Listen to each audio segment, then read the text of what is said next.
surface spins. Hello, Surface Spins here. Yeah, I'm back. It's been a while. I watched the Grammys and thought it would be interesting to report what I saw at the Grammys this year.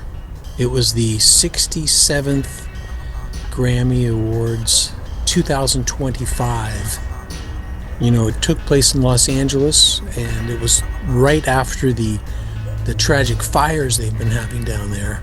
And there were lots of tributes to the firefighters, and there were pleas for donations to different funds to help people who lost their homes. Interesting year at the Grammys.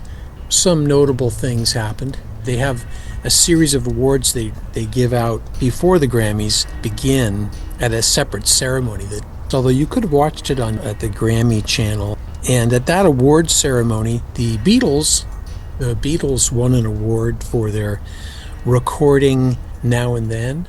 And it looked like no one was there to collect it, so Sean Lennon Ono, who had just received another award for the Mind Games, I think it was the Mind Games box set that came out. He received an award for that, so he was backstage, so he came out front to collect the award for the Beatles, which was nice.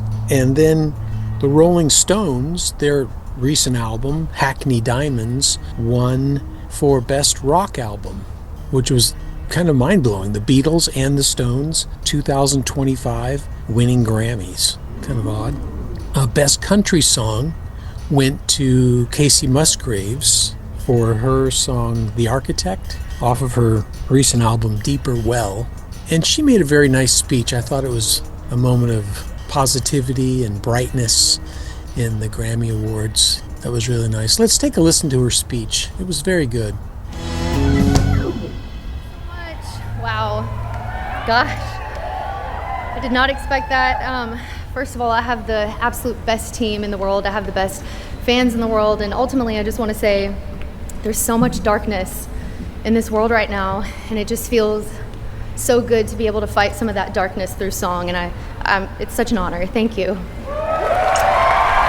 Casey Musgraves' album was up for Best Country Album of the Year. As many of you probably know, Beyonce's album, Cowboy Carter, I think it's called, won Country Album of the Year, which was sort of not an upset, but a bit of a surprise. One of her first Grammys? I'm not sure. Was that Beyonce's first Grammy or first album of the year? I'm not sure. Trevor Noah was the host, and he did, similar to last year, he did a lot of his sort of emceeing of the show from the audience, so he could stand in proximity to people like Chappell Rowan, who was right there, as you can see, kind of moved around the audience in a lot of his announcing. Of course, you've got Taylor Swift out there in the audience. Lots of cutaways of Taylor Swift enjoying the show. She did not perform at the Grammys. Billie Eilish was one of the first musical performances, and they had a nice kind of set they put together that the band played in front of these projected images of I'm thinking those are the California hills that many may have been the ones that were tragically burned, and they stood out in this little environment. It was a really great performance of Billie Eilish's song Birds of a Feather. Great song. Great pop song. Billie Eilish, wonderful performer, and her brother Phineas. And there were some moments where they put up some images of Billy and Phineas as kids playing in those same hills. Sabrina Carpenter did a performance. She's got it all. She's like a real entertainer, I think. She came down the stairs and did it looked like a couple of goof mistakes that were sort of planned into the script, and it was kind of funny and humorous. Didn't take herself too seriously. I really appreciated that. Pretty elaborate sets. Last year, I think I remember that most of the sets were all these video projected kind of things, but they had some real sets done here. A little bit different than the previous year. Cardi B made an appearance. I forgot what she was presenting.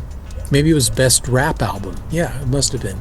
And this was an interesting win. Best Rap Album went to Doechii. I hope I'm saying her name right, Doechii. And her album is called Alligator Bites Never Heal. And she seems like a real together person. She really gave a very nice speech talking about her, where she is right now in her life. And she seems to be in a real positive place, doing well. Her mother was there with her at the podium. It was kind of cool. 2 members of the Red Hot Chili Peppers came out and did a presentation. And they kind of did an a cappella version of Californication. What song was it? Or City of Angels. What is that one? Under the Bridge? Is that the song? Yeah, Under the Bridge. Kind of a touching moment. Here are the nominees. Sabrina Carpenter, Short and Sweet. Is that the song or an album? It must be albums. Billie Eilish's album, Hit Me Hard and Soft. And there's Taylor Swift and her producer. Is that Jack Antonoff? Is that how we say his name? So, Best Pop Vocal Album went to Sabrina Carpenter. Really good. Olivia Rodrigo was there presenting. And Olivia Rodrigo presented Chappell Rowan's performance of Pink Pony Club. It was very well done. All of her backup dancers were dressed like rodeo clowns. And she was on this giant pink pony. It was kind of nice. I thought it was a great performance of the song. We've all heard it. Most of us have heard it many times. And the audience was really getting into it, enjoying it. I like the fact that she has a real band. Really great. Some striking visuals. Taylor Swift came out and made a presentation for this. The nominees maybe were Cowboy Carter. Maybe this was Country Album of the Year. Yeah, it must have been. Okay, that's why Taylor Swift came out, because she started primarily as a country artist. So she presented the best country album of the year. Post Malone has his album. Casey Musgraves, again, her album Deeper Well. Chris Stapleton's album Higher. These are all the nominees. Lainey Wilson, her album Whirlwind. I think she may have been a winner last year too, but I forgot maybe she was just nominated for Best New Artist but didn't win. I think that was it. Beyonce won Best Country Album for her album Cowboy Carter. Grammy.com. Go to Grammy.com, subscribe and like, everyone. They deserve it. Oh, here's Best New Artist. This was one shocker for me. Khruangbin was a nominee for Best New Artist. Now, they've been around for years. I love their music. I have a couple of their albums, and they were nominated. They did a performance on the stage. What a great band. If you don't know Khruangbin, it's one to check out for sure. Go back to one of their earlier records, the title of which I don't remember. Todo del Mundo or something like that. It's a good one. This fellow did a performance for his song, which I know I've heard before. I heard it. I've heard the song before, but I don't recall his name. Sorry about that. I'll put it on the screen now. You'll see it. He was a powerful singer. Very good. Nice pop song he did. And he did an amazing flip off of the piano. I'm sure people told him not to do that. My gosh, what if he had hurt himself? Sorry, Doechii. She went out there. Doechii. There she is. This fellow, Shabuzi, also nominated for Best New Artist. He's a country singer. Really cool. And this performer, who I think is British, called Ray. I didn't know her music. And of course the winner was Chappell Rowan. Chappell Rowan won Best New Artist. And she gave an amazing speech where she really voiced her concerns about thoughts on how record companies treat up-and-coming artists and how they should be compensated for things like medical costs as they're getting their career started. And so let's take a listen to her speech. It's short. Take a listen. Thank you to my fellow nominees whose music got me through this past year. Brat was the best night of my life this year. My hat's gonna fall and it's gonna be okay. Thank you all who listened to get me here today. And Dan and Island Records, Amusement Records, my friends and my family. And above all, my Papa Chappell, who I named myself after. I told myself if I ever won a Grammy and I got to stand up here in front of the most powerful people in music, I would demand that labels and the industry profiting millions of dollars off of artists, would offer a livable wage and health care, especially to developing artists.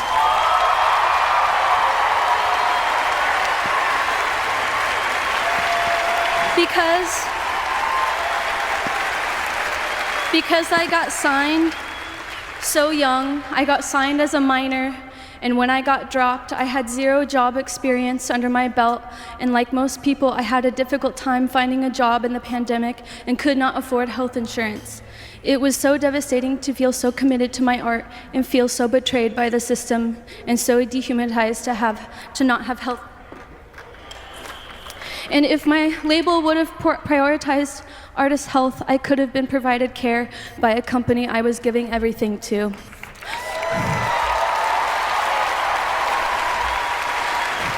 So, record labels need to treat their artists as valuable employees with a livable wage and health insurance and protection. Labels, we got you, but do you got us? Thank you. So it's nice to hear an artist like Chappell Rowan making some big statements. I mean, she's earned the right. It's kind of surprising that she's best new artist, because it seems like she's at the top right now, but she's new, but she really just broke this year. And I like the fact that she read her speech from her journal, a book, not an iPhone. A lot of people were reading speeches from iPhones. Maybe it's just me being an old fuddy-duddy, but I don't like people reading from iPhones. It just rubs me the wrong way. Oh, Bruno Mars and Lady Gaga, they did a great song together, a duet. It was really nice.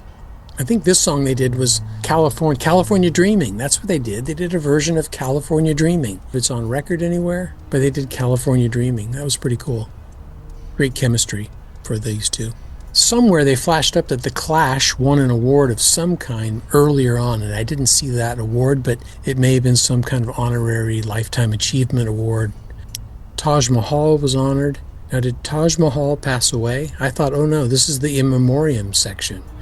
Because then they talked about Prince. Maybe they were just recognizing Prince. And then they talked about Frankie Valli, and I saw somewhere that it said, hey, Frankie Valli's not dead yet. He's 90 years old. He's still alive. But it looked kind of like an in memoriam kind of segment, the way they put him up there. But no, he's still alive and well. And then they honored Errol Garner, jazz pianist. Glenn Johns, who's, a British rock and roll producer, who's produced everyone from the Beatles to the Stones. And it was a priceless moment. It was priceless. This was an interesting moment. It's like Lady Gaga had an entire video broadcast during the show, but it was a MasterCard commercial. So somehow MasterCard and her teamed up, and they let her play her whole video from her new record, a whole video that she had created. So a lot of Lady Gaga on the stage that night. Shakira won Best Latin Pop Album. She seems like a really motivated and hardworking person. Really cool.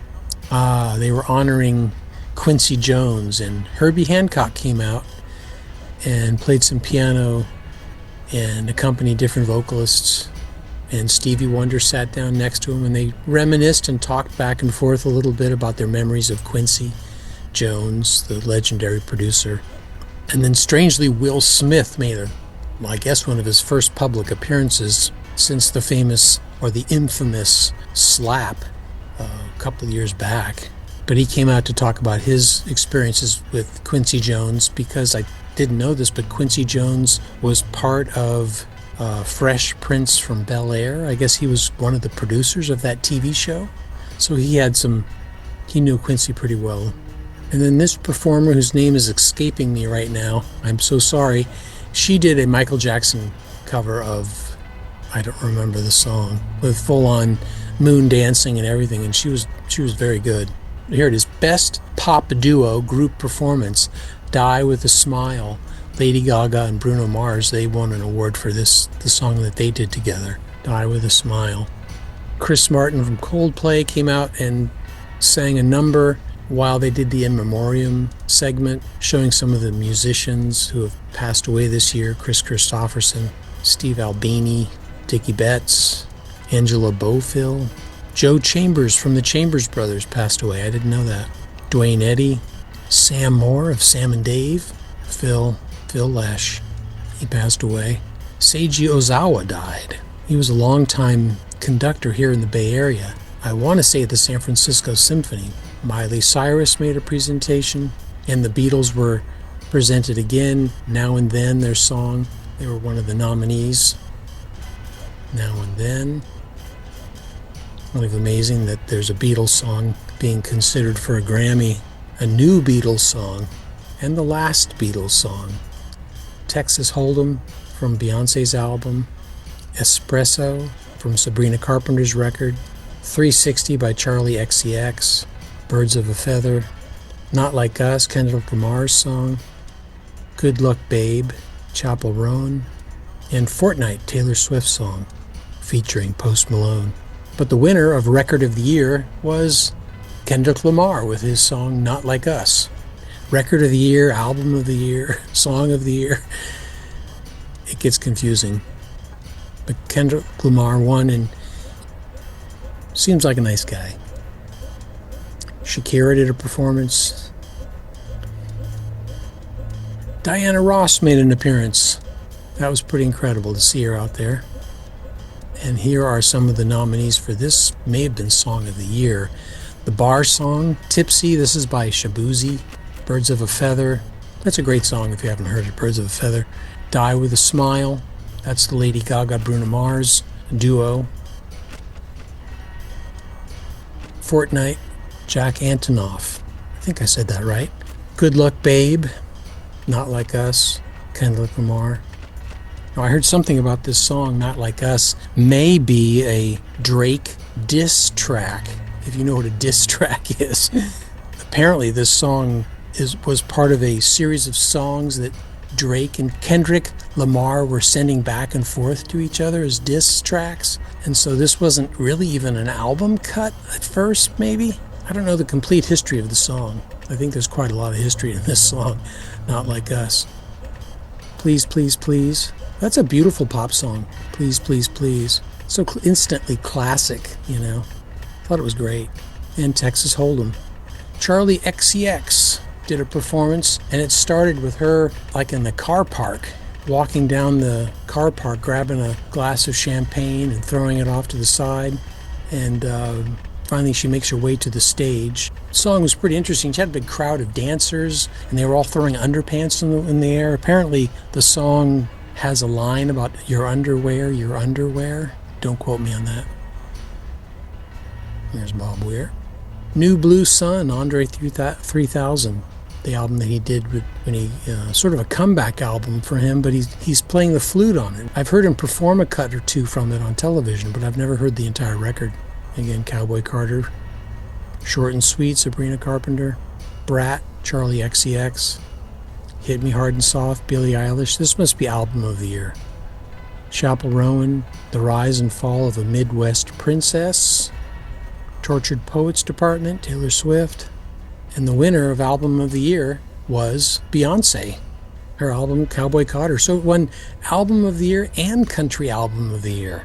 That's what I'm thinking. Taylor Swift enjoying from the audience. Just seemed to be really supportive. Every time they'd cut away to Taylor Swift sitting at her table or standing, she'd be dancing and kind of like encouraging the artists on the stage. It was a night that felt really honest, and a lot of gratitude expressed and thankfulness. So I really like that about the show.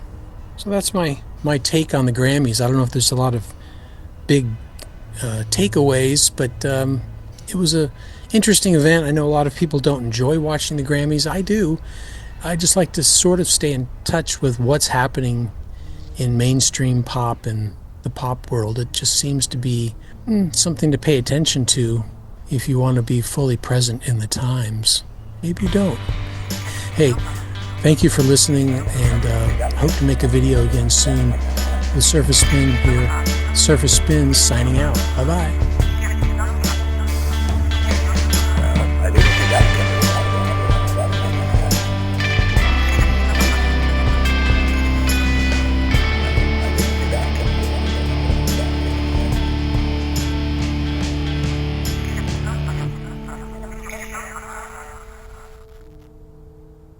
I didn't see that coming.